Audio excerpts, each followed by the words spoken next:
గురుభ్యో నమః. డిగ్రీ విద్యార్థులకు స్వాగతం, సుస్వాగతం. ఇప్పుడు మనం క్వశ్చన్ పేపర్లో 11వ రోమన్ సందర్భ వాక్యం అనేటువంటివి ఒకసారి చూద్దాం. ఈ రోమన్లో మనం తీసుకున్నట్లయితే యూనిట్ నెంబర్ 1, యూనిట్ నెంబర్ 3 ఈ 2 యూనిట్ల నుంచి సందర్భ సహిత వాక్యాలు అనేటువంటి మనకు ప్రశ్నలుగా ఇవ్వబడతాయి. ఇందులో యూనిట్ నెంబర్ 1లో 2 లెసన్లు ఉన్నాయి, యూనిట్ నెంబర్ 3లో 2 లెసన్లు ఉన్నాయి. ఈ 4 లెసన్ల నుంచి కూడా ఒక్కొక్క లెసన్ నుంచి 2 సందర్భ వాక్యాల లెక్కన టోటల్ గా 8 సందర్భ వాక్యాలు క్వశ్చన్ పేపర్ లో ఇస్తారు. 8లో 4 రాయాలి. ఒక్కొక్క ప్రశ్నకు 3 మార్కులు, 4 మూల 12 మార్కులు అయ్యేటువంటి సందర్భ వాక్యాలు ఉంటాయి.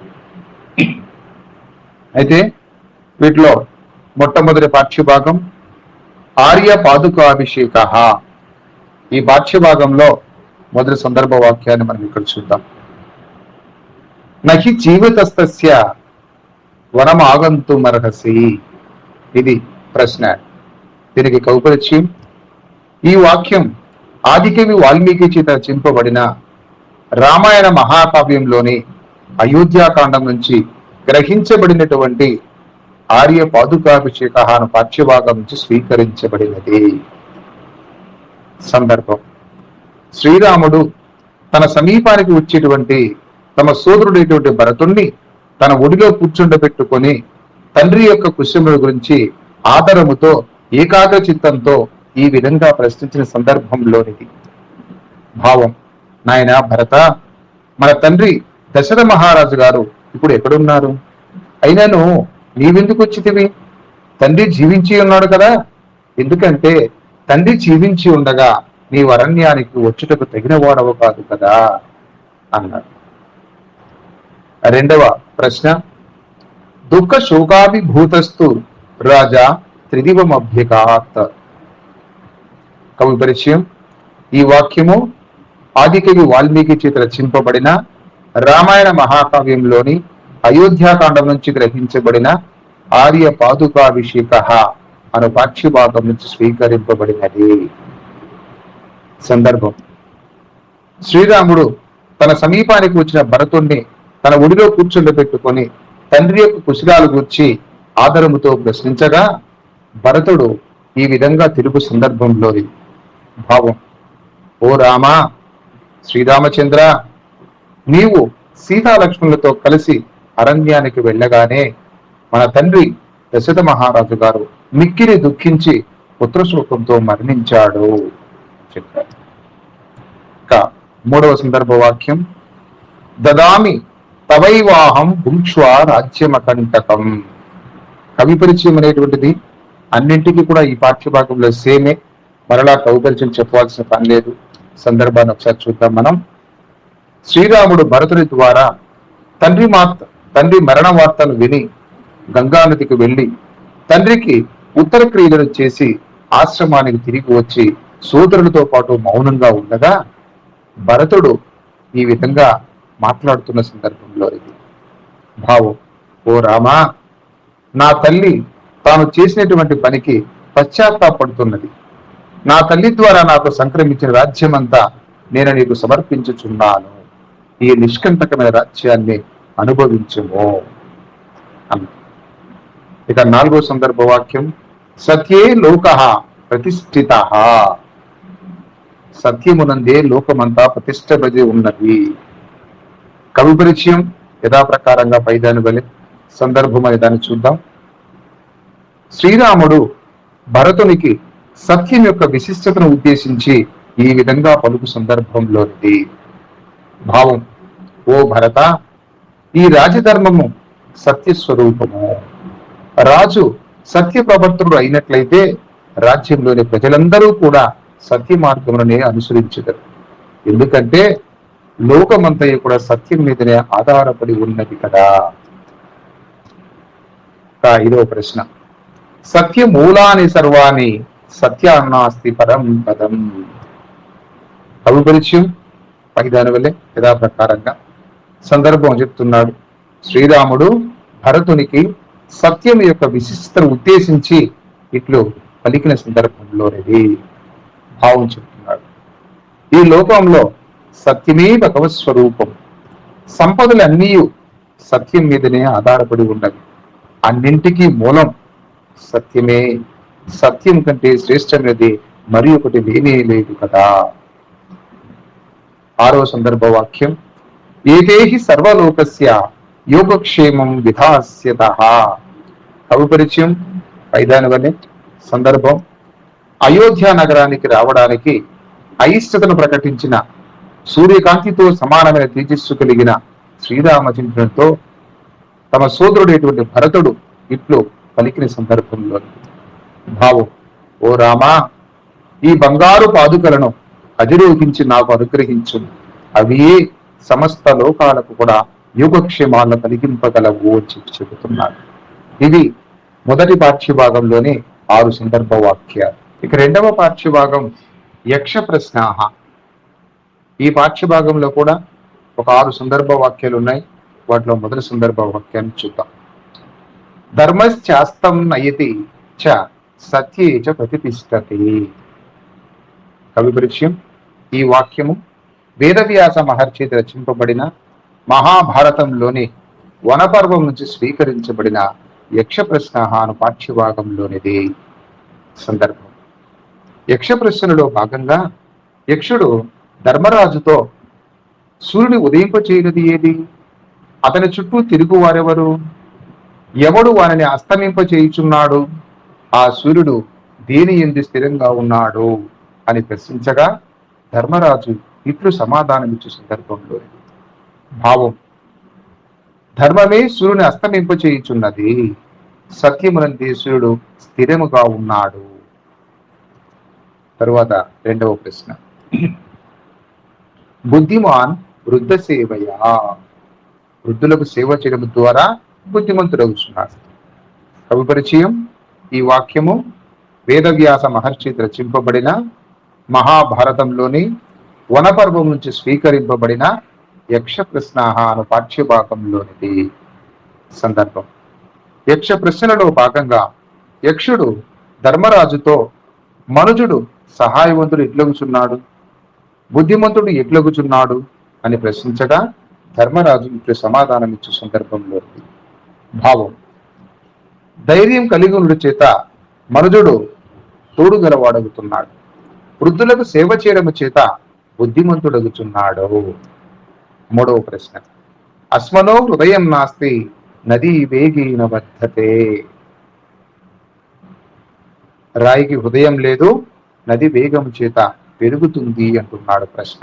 సందర్భం, యక్ష ప్రశ్నలో భాగంగా యక్షుడు ధర్మరాజుతో దేనికి హృదయం లేదు, వేగంగా పెరిగినది ఏది అని ప్రశ్నించగా ధర్మరాజుకు సమాధానం ఇస్తున్నాడు.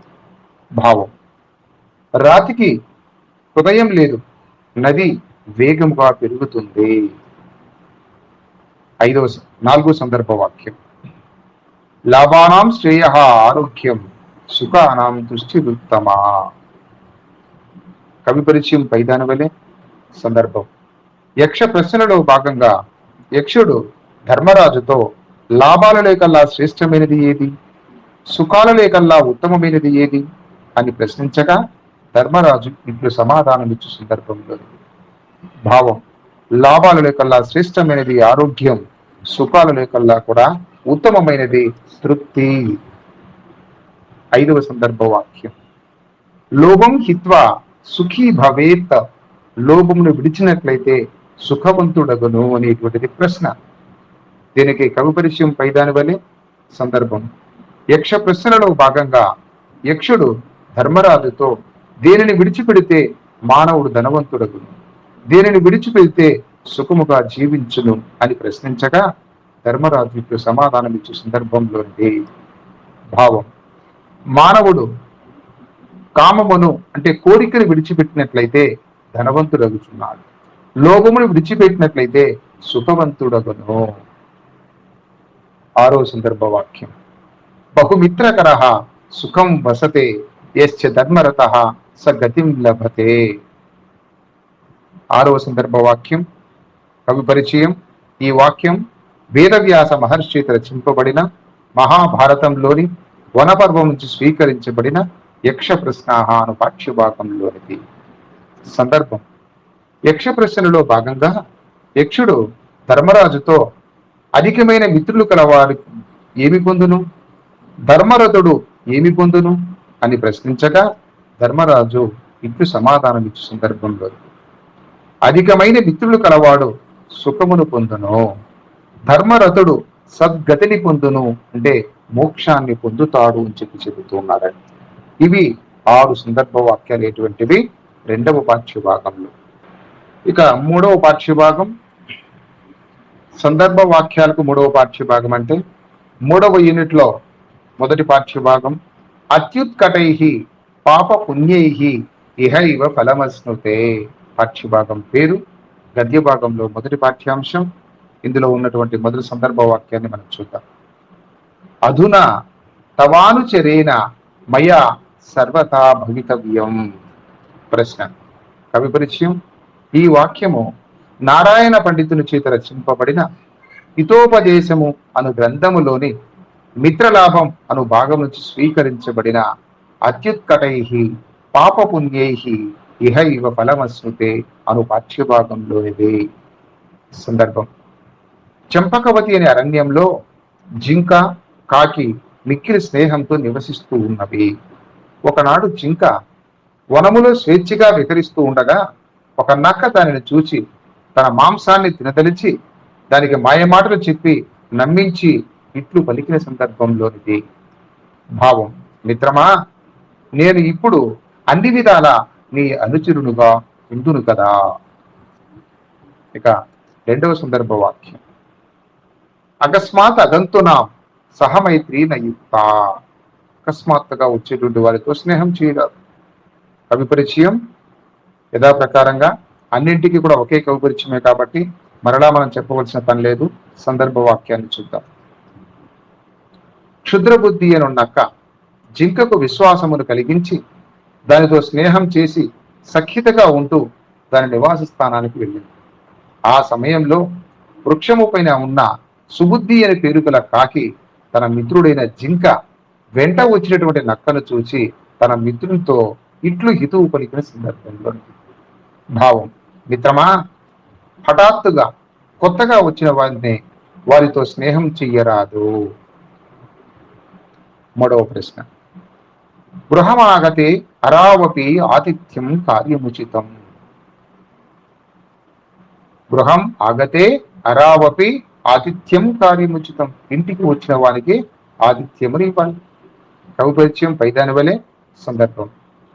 దీర్ఘకర్ణము అని పిల్లి పక్షి పిల్లలను తినడానికి వచ్చి అక్కడున్న జరద్గవమున గద్దను చూసి మిక్కిలి భయపడి దాని నుంచి తప్పించుకుని వెళ్ళుటకు వీలు కాక తప్పనిసరి పరిస్థితుల్లో ఎలాగైనా గద్దను నమ్మించాలని తలిచి తాను సాధు స్వభావినని వ్రతమును ఆచరిస్తున్నానని ఇట్లు పలికిన సందర్భంలోనిది.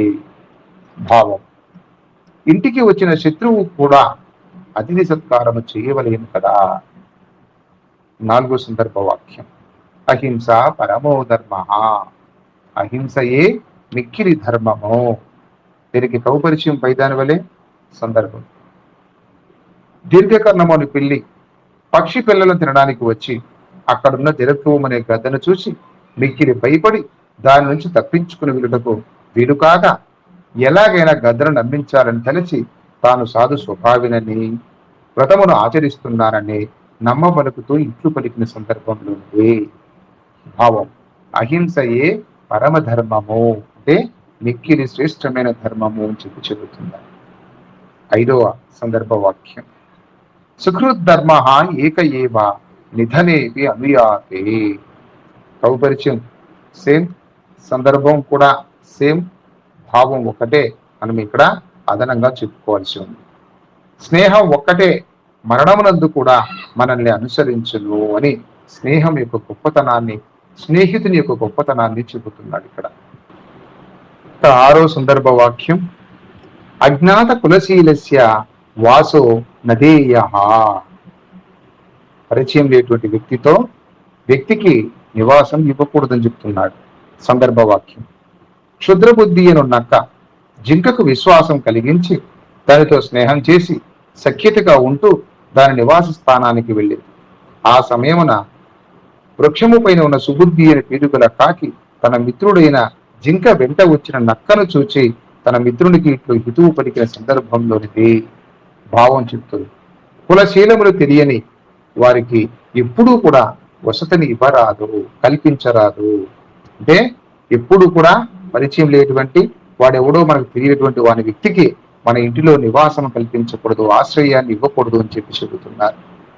ఇక 7వ సందర్భ వాక్యం, ఉదార చరితానాంతో వసుదైవ కుటుంబకం. కవి పరిచయం సేమ్.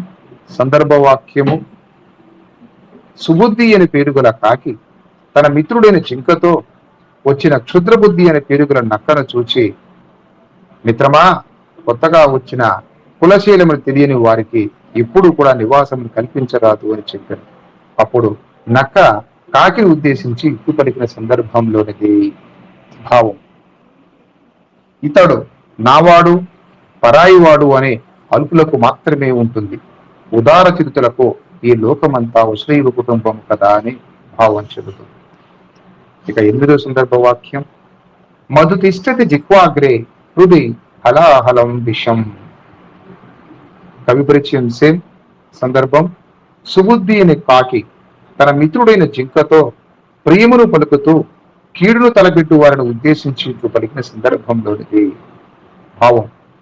ప్రియమును పలుకు దుర్జనుడు నమ్మదగిన వాడు కాదు, ఎందుకంటే అతని నాలుగు పైన మధు ఉంటుంది, అంటే తేనె ఉంటుంది, అంటే అతని మాటలు చాలా మృదువుగా ఉంటాయి. హృదయంలో విషం ఉంటుంది, లోపలేమో విషం దాగి ఉంటుంది, పైకేమో చక్కగా మధురమేడి మాటలు మాట్లాడుతూ ఉంటాడు. అటువంటి వాడిని నమ్మకూడదు అని చెప్పి చెబుతున్నారు. ఇవి ఈ పాఠ్య భాగంలో ఉన్నటువంటి 8 సందర్భ వాక్యాలు. ఇక గద్య భాగంలో 2వ పాఠ్య భాగం శూద్రక వీరవర కథ. ఇందులో మొదటి సందర్భ వాక్యం, దేవా ఇది మయా సేవకేన ప్రయోజనమస్తే. కవి పరిచయం. ఈ వాక్యము నారాయణ పండితుని చేత రచింపబడిన హితోపదేశం అనే గ్రంథములోని విగ్రహ అను భాగం నుంచి స్వీకరించబడిన శూద్రక వీరవర కథ అను పాఠ్యభాగంలోనిది. సందర్భం, పూర్వం శూద్రకుడు అనే పేరు గల రాజు ఉండేవాడు. ఒకనాడు వీరవరుడు అనే పేరు గల రాజకుమారుడు అక్కడికి వచ్చి ద్వారపాలకుని సహాయంతో రాజదర్శనం చేసుకొని రాజుతో ఇట్లు పలికిన సందర్భంలోనిది భావం. ఓ రాజా, నా సేవలతో మీకు ప్రయోజనం ఉన్నచో నాకు వేతనమును ఇవ్వగలరు. 2వ సందర్భ వాక్యం, ద్వౌ బాహౌ తృతీయశ్చ ఖడ్గః. 2 బాహువులు, 3వది ఖడ్గం. ప్రశ్న, దీనికి కవి పరిచయం అన్నింటికీ కూడా ఒకటే కాబట్టి ఈ కవి పరిచయం మరలా చెప్పదలుచుకోలేదు. సందర్భం చూద్దాం. శూద్రక రాజు వీరవరునితో అతని వేతనము గురించి మాట్లాడుతూ నీ సామర్థ్యం ఏమిటి అని ప్రశ్నించగా వీరవరుడు ఇట్లు పలికిన సందర్భంలో, ఓ రాజా, నా సామర్థ్యం 2 బాహువులు, 3వది ఖడ్గము అని చెప్పాను. 3వ సందర్భ వాక్యం, యత్రాపాయః సంభవతి తత్ర ఉపాయో అపి అస్తి. ఎక్కడ అపాయం ఉంటుందో అక్కడ ఉపాయం కూడా ఉంటుంది అనేది ప్రశ్న. దీనికి కవి పరిచయం సేమ్. సందర్భం, శూద్రక మహారాజు యొక్క రాజ్యలక్ష్మి ఈ రాజ్యముని విడిచి మరొక రాజ్యానికి వెళ్ళవల్లనే వీరవరునితో పలుకగా అతను ఆమెతో ఇట్లు పలికిన సందర్భంలో భావం. ఎక్కడ అపాయం ఉండునో అక్కడ ఉపాయం కూడా ఉంటుంది కదా అని ప్రశ్నించింది. 4వ సందర్భ వాక్యం, ఏవం విధే కర్మని దేహస్య వినియోగః శ్లాఘ్యః. కవి పరిచయం సేమ్. సందర్భం, వీరవరుడు తన గృహమునకు వెళ్ళి రాజ్యలక్ష్మి మాటలను తన భార్యాపుత్రులకు తెలిపాడు. అంతటా వీరవరుని పుత్రుడు శక్తిధరుడు మిక్కిలి సంతోషించి తన తండ్రితో ఇట్లు పలికిన సందర్భంలోనిది భావం. ఓ తండ్రి, ఇటువంటి పనుల కొరకు దేహత్యాగం చేయుట ప్రశంసనీయమైనది కదా అని పలికెను. 5వ సందర్భ వాక్యం, అనేన సదృశో లోకే నభూతో నభవిష్యతి. సందర్భ వాక్యము కౌపర్చం సేమ్. సందర్భాన్ని చూద్దాం. వీరవరుని త్యాగబుద్ధిని స్వయంగా చూచిన శూద్రక మహారాజు మిక్కిలి ఆశ్చర్యాన్ని పొంది అతన్ని ప్రశంసించుచు ఇట్లు పలికిన సందర్భంలో భావం. ఈ లోకంలో నాలాంటి వారు జన్మిస్తూ ఉంటారు, మరణిస్తూ ఉంటారు.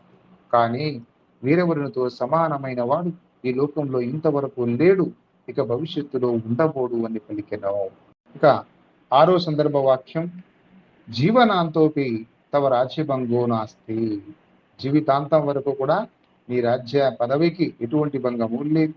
ప్రశ్న, కౌపరిచయం సేమ్ సందర్భ వాక్యం, వీరవరుడు లేని రాజ్యంతో ప్రయోజనమే లేదు అని ఆలోచించిన శూద్రక మహారాజు తన శిరస్సును ఖండించుకుంటకు ప్రయత్నించగా సర్వమంగళాదేవి ప్రత్యక్షమై, నాయనా ప్రసన్నురాలనైతిని, నీ సాహసం చాలు అని ఇట్లు పలికిన సందర్భంలోనిది. భావం, ఓ రాజా, జీవితాంతం వరకు నీ రాజ పదవికి ఎటువంటి భంగము లేదు అని పలికెను. 7వ సందర్భ వాక్యం, దేవి కిం మే రాజ్యేన జీవితేన వా కిం ప్రయోజనం. ఓ దేవి, ఈ రాజ్యముతో కానీ జీవితంతో కానీ పనేంటి. కౌపరిచయం సేమ్ సందర్భం, వీరవరుని త్యాగబుద్ధిని స్వయంగా చూచిన శూద్రక మహారాజు మిక్కిలి ఆశ్చర్యాన్ని పొంది వీరవరుని ఉద్దేశించి సర్వమంగళాదేవికి సాష్టాంగ నమస్కారం చేసి ఇట్లు పలికిన సందర్భంలో. భావం, దేవి, నాకు ఈ రాజ్యంతో గాని జీవితంతో గాని ప్రయోజనమేంటి. ఈ వీరవరుడు తన భార్య పుత్రులతో జీవించుగాక, లేనిచో నేను ప్రాణత్యాగం చేసేదను అని పలికెను. 8వ సందర్భ వాక్యం, ఏతన్ మహాపురుష లక్షణం ఏతస్మిన్ సర్వమస్తి. ఈ ఇతనిలో మహాపురుష లక్షణాలన్నీ కూడా ఉన్నవి. ప్రశ్న, కౌపరిచయం సేమ్ సందర్భ వాక్యం, వీరవరుని త్యాగబుద్ధిని స్వయంగా చూసిన శూద్రక మహారాజు మిక్కిలి ఆశ్చర్యాన్ని పొంది అతనిని ప్రశంసించుచు అందరిని ఉద్దేశించి ఇలా పలుకుతున్న సందర్భంలో. భావం, వీరవరుని యందు మహాపురుష లక్షణాలు అన్నీ కలవు అని శూద్రక మహారాజు సభలో అందరి ముందర ప్రశంసించెను. ఇవి గద్య భాగంలో 2వ పాఠ్యభాగం శూద్రక వీరవర కథ అనే పాఠ్యభాగంలోని 8 సందర్భ వాక్యాలు. ఇలా ఇక్కడికి మొత్తంగా తీసుకుంటే పద్య భాగంలో 2, గద్య భాగంలో 2, 4 లెసన్లలోనూ సందర్భ వాక్యాలు ఎటువంటివి చెప్పుకున్నాం. ఈ 4 లెసన్ల నుంచి కూడా 8 ప్రశ్నలు ఇస్తారు. వాటిలో 4 రాయాలి. 4 మూల 12 మార్కులు ఎటువంటివి ఉంటాయి. ఇంతటితో 11వ రోమన్ అనేటువంటిది సమాప్తం.